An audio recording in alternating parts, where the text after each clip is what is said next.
The wind howled like an ancient lament around the old Blackwood mansion, precariously clinging to the top of Ravens Hill in Ireland.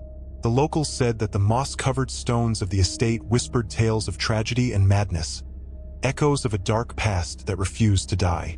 I, Saoirse, had never paid heed to such old women's tales until I received the letter sealed with the faded family crest, announcing that I was the last heir of Blackwood, an unexpected inheritance, shrouded in mystery and a chill that ran down my spine even before I crossed the rusty gate.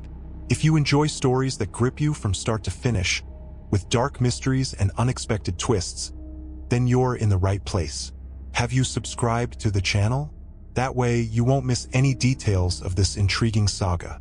And while you're at it, tell us in the comments where you're tuning in from. Your participation is very important. The first night in Blackwood was cold and unsettling. The fireplace creaked like a hungry specter, and shadows danced across the walls adorned with portraits of stern faces and eyes that seemed to follow me. Every step through the dusty halls echoed like a whisper, and the silence was so deep I could hear the erratic beating of my own heart. I found a journal on an old writing desk, the elegant handwriting of a woman named Isolde, dated more than a century ago. Her words described a growing sense of dread, whispers in the night, and the constant shadow of something unspeakable lurking in the corners of the house. The more I read, the more the oppressive atmosphere of the mansion seemed to intensify. Objects moved inexplicably. Doors creaked and opened on their own. A strong, nauseating scent of lavender lingered in the air, disappearing as suddenly as it had appeared. However, the most disturbing thing was the whispers. At first, they were barely audible, like the distant murmur of the wind. But gradually, they became clearer, closer, sounding like sad voices calling my name in the darkness of the night. One night, while exploring the dusty library, I found a book bound in black leather, without a title or identification. Upon opening it, I came across intricate drawings of strange symbols and scribbled notes in a language I did not recognize. One page contained a drawing of a shadowy figure with piercing red eyes, and next to it, a single word written in English, "Watcher." A chill ran down my spine. Who was Isolde? And what was this Watcher that terrified her so? I decided to investigate the Blackwood family's past, hoping to find some explanation for the strange events that were unfolding. In the local archives, I found records of a series of tragedies that had plagued the family over the years. Inexplicable deaths, mysterious disappearances, and rumors of hereditary madness. There were also vague reports of ancient rituals and a curse that hung over the Blackwood bloodline. The more I uncovered, the more I felt that there was something far more sinister hidden behind the decaying facade of the mansion. In the abandoned garden, I found a small stone mausoleum, almost hidden beneath the underbrush. The door was slightly ajar, and a smell of damp earth and something else, something metallic, emanated from within. I hesitated for a moment, but the dark curiosity that consumed me was stronger than the fear. I slowly pushed the door open, and the weak light of the afternoon revealed a dim interior. In the center, a single wooden coffin stood open, and inside, it was empty. But on the stone walls, there were more of those strange symbols I had found in the book, scribbled in what appeared to be dried blood. What had happened to the body that should have been there? And what did those sinister symbols mean? The sense of imminent danger intensified, as if something was approaching, lurking in the shadows of Blackwood Mansion, waiting for the right moment to reveal itself. The discovery of the empty coffin in the mausoleum froze my blood. A wave of dread hit me, accompanied by a sudden urgency to uncover the dark secrets that Blackwood hid. I hurried out of the mausoleum, feeling as though I was being watched by invisible eyes. The breeze that had once howled now whispered my name in a spectral tone, and the shadows of the garden seemed to stretch and twist into threatening shapes. I needed answers, and fast. I returned to the library, determined to decipher the symbols found in the book and on the walls of the mausoleum. I spent hours flipping through old books, comparing the strange shapes to ancient alphabets and hidden diagrams. I found some similarities with ancient Celtic writings and pagan rituals that were supposedly practiced in the region centuries ago. There were mentions of dark entities and sacrifices, Tales of blood spilled to appease the dark forces that haunted the hills and valleys of Ireland. In the midst of my frantic research, I heard a noise upstairs. A slow, heavy dragging sound, as if something was being pulled across the floor. My heart raced. I was alone in the mansion, or so I thought. I cautiously ascended the stairs, each step creaking under my weight, the oppressive silence amplifying the ghostly sound from above. I reached the hallway on the second floor, where the rooms remained in shadow, cloaked in a cold, stagnant air. The sound seemed to be coming from the room at the end of the hallway, a chamber I had not yet explored. The doorknob was cold under my hesitant fingers. I pushed the door open slowly, revealing a dusty and disordered room. Antique furniture covered with white sheets looked like silent ghosts, and in the center of the room, a rocking chair gently swayed back and forth, though there was no wind and no window was open. A chill ran down my spine. Who or what was moving the chair? My eyes scanned the room, searching for an explanation, for any sign of a presence. That's when I noticed a small porcelain doll sitting on an old dresser. Its glass eyes seemed fixed on me, and a macabre smile curved its painted lips. A deep sense of unease flooded me. There was something terribly wrong with that doll. Suddenly, the rocking chair stopped abruptly. Silence fell again over the room, even heavier and more threatening than before. I took a hesitant step into the room, watching the doll warily. In the next instant, I heard a faint, hoarse whisper coming from it. A sound so nearly inaudible, but one that pierced my ears like an icy needle. What was the doll trying to say? And what was its connection to the mysteries of Blackwood Mansion and the terrible secret of the empty coffin? The doll's whisper was as unexpected as it was unsettling. I froze, blood running cold in my veins, trying to process what my ears had just caught. I couldn't be sure of what I had heard. Perhaps it was just my imagination playing tricks on me amidst the oppressive atmosphere of the mansion. But the feeling that I wasn't alone there intensified, lingering over me like an invisible shadow.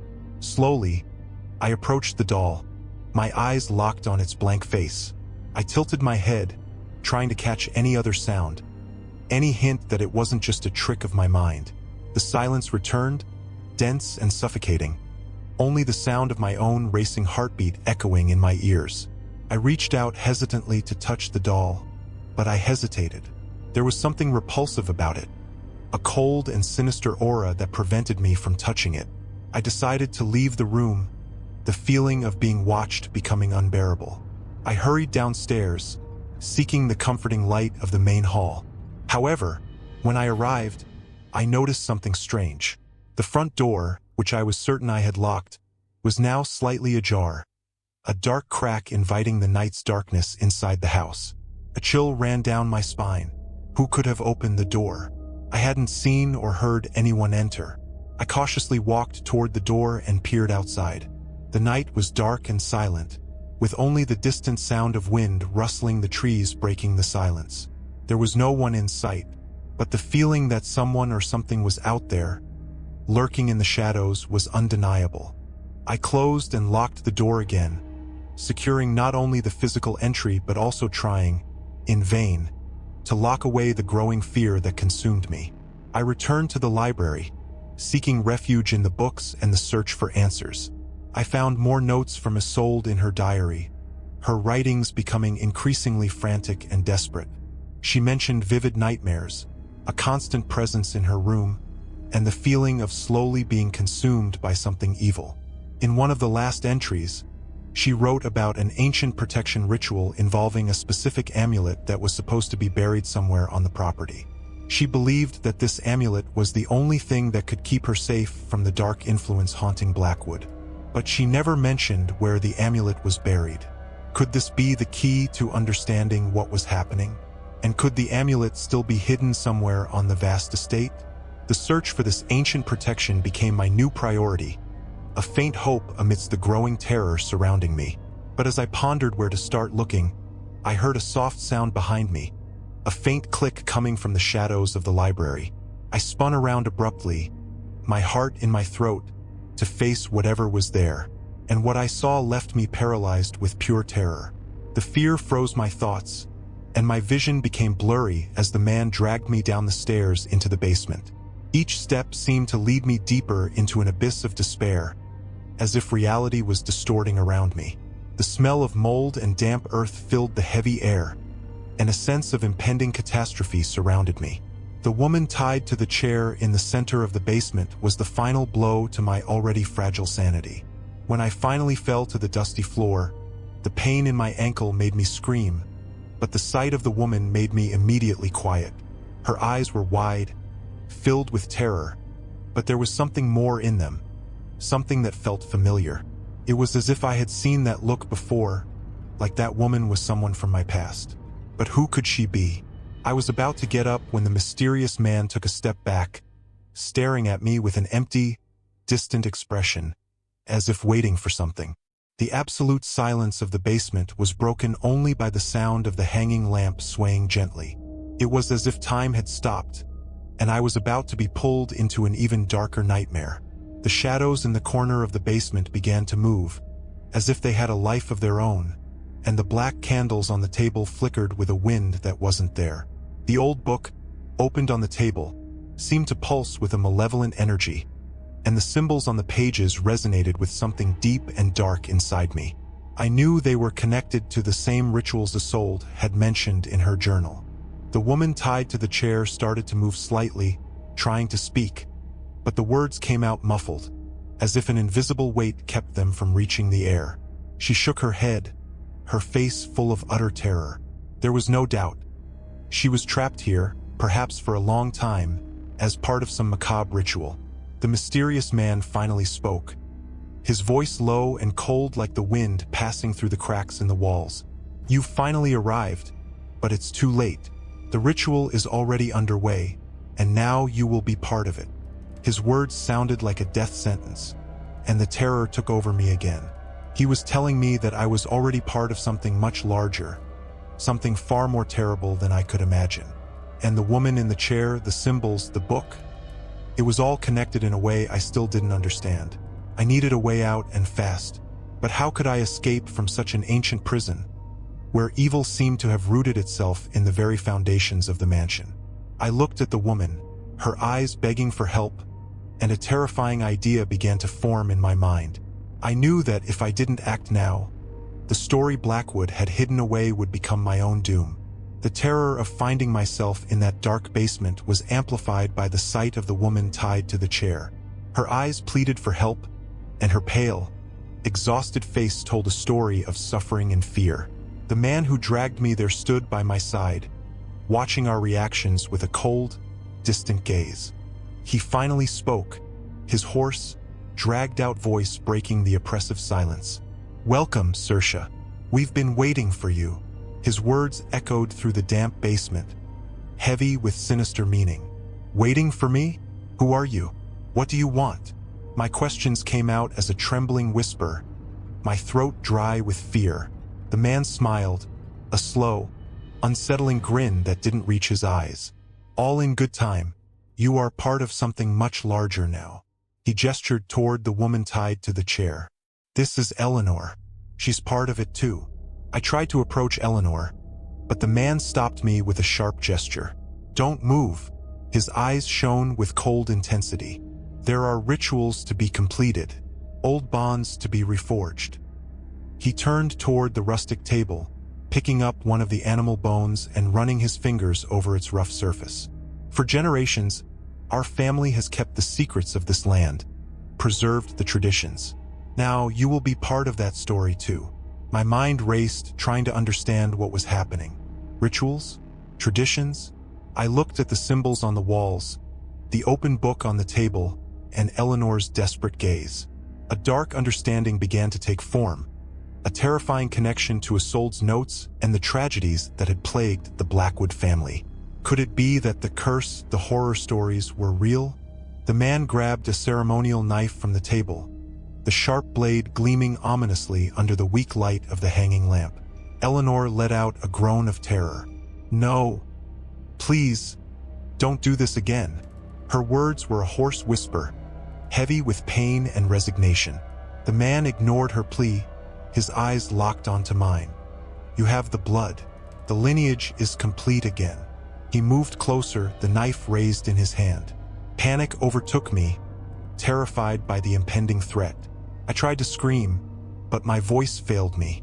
Desperately, I looked around for any way to escape, any weapon, any chance of survival.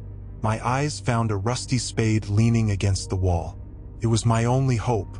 In the moment the man prepared to advance, I gathered all my courage and lunged for the spade.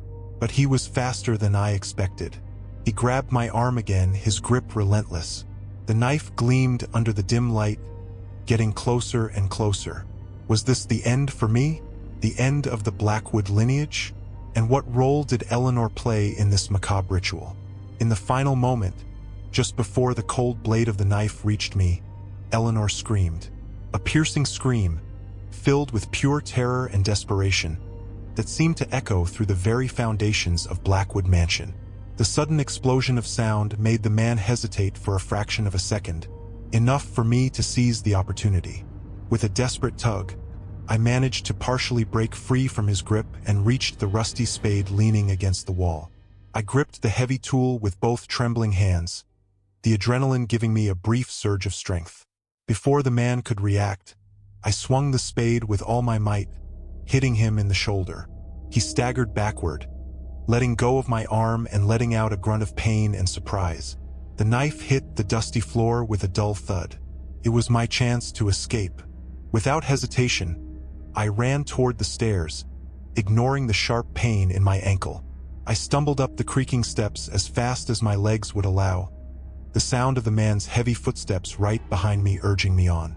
I reached the upstairs corridor, gasping for breath and terrified. I needed to find an exit, any exit.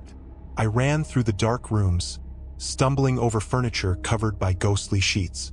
The whispering voices seemed louder now, closing in on me like malevolent spirits. I heard the man following me, his heavy breathing echoing through the corridor. I darted into a random room and slammed the door shut, pressing my body against it, trying to keep him out. The doorknob twisted violently, and the door trembled under his furious pushes. I knew I couldn't hold out for much longer. Desperately, I scanned the room, searching for a window, any route of escape. I spotted a window on the opposite wall, covered by dusty curtains. I ran to it and tried to open it, but it was stuck, rusted by time and neglect. With a desperate effort, I forced the window open, crying out in pain when my fingers found a sharp, rusted spot. Finally, with a loud creak, the window gave way, revealing the darkness of the night outside. It was quite a drop, but anything was better than staying trapped in that room with that terrifying man. I heard the door beginning to give way under his blows. I had no time left. I took a deep breath and jumped out the window, landing on the wet grass below. The pain in my ankle intensified, but the fleeting sense of freedom pushed me to run away from the sinister Blackwood mansion, leaving behind the man's furious shouts and Eleanor's desperate gaze. But I knew I couldn't just run away. I needed to understand what was happening there, why all of this was happening. And above all, I had to help Eleanor. The cold, dark night swallowed me as I ran, but the feeling of being watched, of something dark still chasing me, remained unshakable. What awaited me in the darkness? And what was the true secret of Blackwood Mansion? The cold, damp grass beneath my feet was a welcome relief after the claustrophobic terror of the mansion. I stumbled through the darkness, the throbbing pain in my ankle with every step. I looked back, at the dark, imposing silhouette of Blackwood against the night sky, knowing I wasn't safe. The feeling of being chased was palpable, as though the very whispers of the house had materialized and were now following me across the property. I needed to find help, but there was no house in sight, only the vast dark expanse of the grounds. The access road was long and winding, and the thought of walking miles alone in the darkness, with that man possibly on my trail, was terrifying. Yet, staying there meant certain death. As I ran, I tripped over something buried beneath the low vegetation. I fell, the pain in my ankle becoming unbearable. Struggling, I got up and examined what had caused me to stumble. It was a small wooden box, partially buried and covered in moss. Intrigued, and feeling it might be some kind of refuge or hiding place, I fought to open the rusty lid. Inside the box, I found some strange objects. A small stone amulet with intricate carvings, a handful of dried herbs, and a folded piece of yellowed paper. I unfolded the paper with trembling hands, and by the weak light of the moon peeking through the clouds, I recognized the elegant handwriting of Isolde. These were more entries from her journal, but these seemed more desperate and frantic than the previous ones. She described the ritual the Blackwood family had practiced for generations, a dark pact with an ancient entity that inhabited the land. In exchange for power and prosperity, a human sacrifice had to be offered each generation to keep the pact sealed. Isolde revealed that she would be the next victim, chosen for questioning the family's macabre traditions. At the end of the letter, there was a mention of the amulet found in the box. Isolde wrote that it was an ancient protective artifact, capable of repelling the influence of the dark entity if used correctly. She had buried it there in the hope that someone would find it one day and could break the cycle of terror that plagued Blackwood. But she didn't detail how the amulet should be used. Was this the object that could help me save Eleanor and free the mansion from its curse? And how could I discover the secret of its power before it was too late? The cold night wind carried with it not only the distant sound of my footsteps, but also the growing sense that time was running out. With the stone amulet tightly gripped in my trembling hand and Isolde's yellowed letter tucked safely in my pocket, a faint hope began to rise amidst the despair. That ancient artifact could be the key to undoing the horror that trapped Blackwood Mansion and Eleanor. But Isolde's words were vague on how to use the amulet, and the shadow of pursuit still lingered over me. I had to return to the mansion. It was risky, perhaps suicidal, but I couldn't abandon Eleanor to that terrible fate. The image of her eyes pleading for help was burned into my mind. Moreover, the truth about the curse and the ritual needed to be uncovered.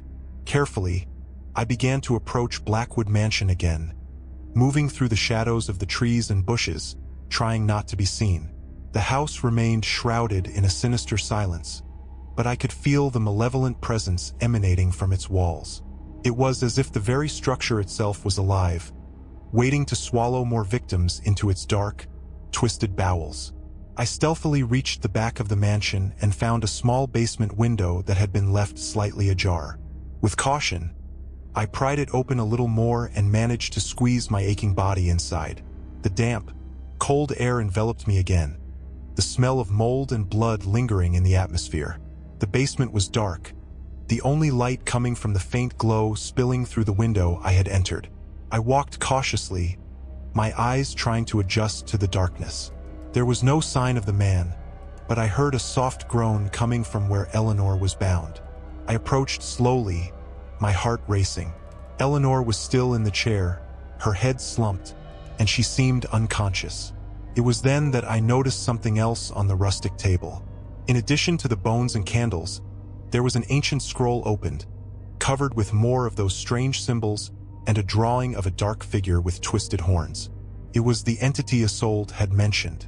And next to the scroll was the ceremonial knife, stained with fresh blood. The ritual had begun. I needed to act fast. But how to use the amulet? And where was the man? A chill ran down my spine. I wasn't alone in that dark basement. I heard a soft sound behind me, the scrape of feet against stone. I turned abruptly, the amulet clutched tightly in my hand, ready to face whatever came my way. But what I saw left me utterly stunned. The atmosphere in the basement grew even heavier as the tension mounted. The Guardian and her son, Alistair, were on the verge of confrontation, and I stood in the center of it all, with the ancient amulet clutched tightly in my hands, knowing that the fate of the mansion and Eleanor rested on my actions. Alistair's figure advanced toward me, filled with blind hatred, his red eyes glowing as though some supernatural force controlled him. But the Guardian stood firm between us, her staff glowing with pure energy, a stark contrast to the darkness that filled the room. "Alistair, you don't understand. The power you seek is corrupting your soul," she said, her voice laden with sorrow. "You cannot control what you have challenged. The price will be your doom." But Alistair hesitated not. With a guttural scream, he made a sharp motion with his hands, and a wave of dark energy shot toward the Guardian. The impact was immediate, but the woman dodged with a supernatural agility, raising her staff in defense. The battle unfolded at an astonishing pace, each strike and counterstrike sending bursts of energy through the basement, briefly illuminating the damp, moldy walls. I, still stunned and my mind buzzing with questions, knew that time was running out. Eleanor was in danger, and the key to stopping them lay at the altar the Guardian had pointed to. I had to act fast. As the battle between mother and son intensified, I seized the moment of distraction. I sprinted toward the dark corner where the altar stood, my vision adjusting to the dim light. The altar was ancient, made of eroded stones covered in moss. Strange symbols were etched into its surface, and the air seemed to pulse with an invisible energy. Without hesitation, I placed the stone amulet on the altar. The moment the amulet touched the stone, a soft glow began to emanate from it, casting light on the shadows and filling the air with a reassuring sense of protection. But at the same time, a deep vibration made the ground tremble beneath my feet. Alistair, now with his back to me, felt the change in energy. He spun around suddenly, his eyes now completely bloodshot, as if the entity had fully possessed his body. He rushed toward me to stop me, but the Guardian, exhausted yet resolute, raised her staff once more, and a wave of pure energy was released, crashing into the darkness emanating from Alistair. The battle between good and evil, between hope and dark tradition, reached its climax. The amulet pulsed intensely on the altar, and the entity seemed to scream in fury, as if being banished from this ancient place. The floor shook more violently, and a deafening sound, like the very world was tearing apart, echoed through the basement. I could hardly breathe, and the pain in my ankle was becoming unbearable, but I couldn't give up. The ritual was being broken, the curse undone, but the fight wasn't over yet. Who would emerge victorious in this final confrontation? And what would be left of Blackwood Mansion afterward? The confrontation in the basement intensified, a whirlwind of shadows and ancient energy clashing violently. Alistair, his eyes glowing with a demonic red hue, charged at us with supernatural force. The Guardian, her staff radiating a flickering light, struggled to hold him back, chanting in an ancient tongue that echoed through the stone walls. I, feeling powerless before such immense power, knew I had to act quickly and follow the Guardian's instructions. As the battle raged between mother and son, I seized the moment of distraction and dashed toward the stone altar in the dark corner of the basement. The air felt heavier there, thick with cold, pulsating energy. In the center of the altar was a dark fissure, like a scar in the stone itself. I guessed that this was the connection point the Guardian had mentioned. With trembling hands, I held Isolde's amulet and placed it in the fissure. The instant the stone made contact with the altar, a wave of energy swept through the basement.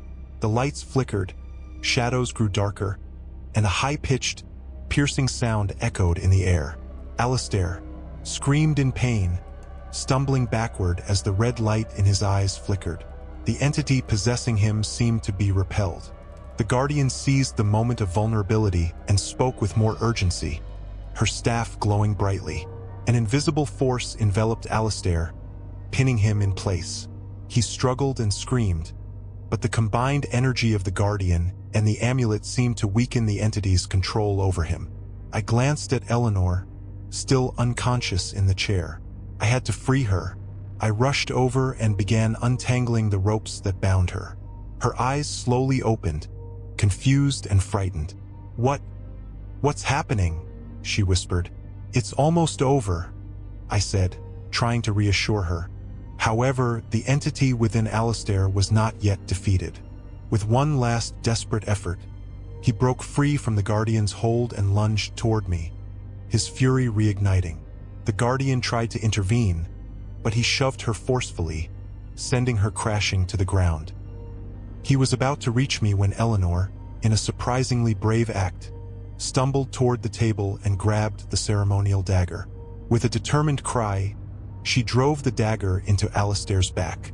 He froze, a guttural sound escaping his throat, before collapsing lifeless onto the floor. The red light in his eyes faded, and the basement fell into a deathly silence.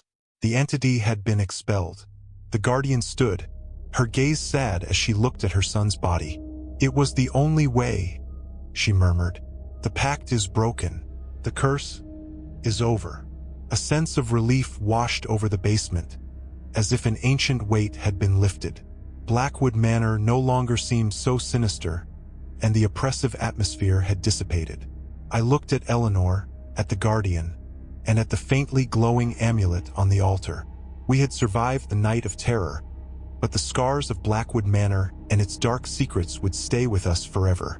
And as we left the basement, leaving Alistair's body behind, we knew peace had finally returned to Ravens Hill. A silence that was no longer filled with fear, but with liberation.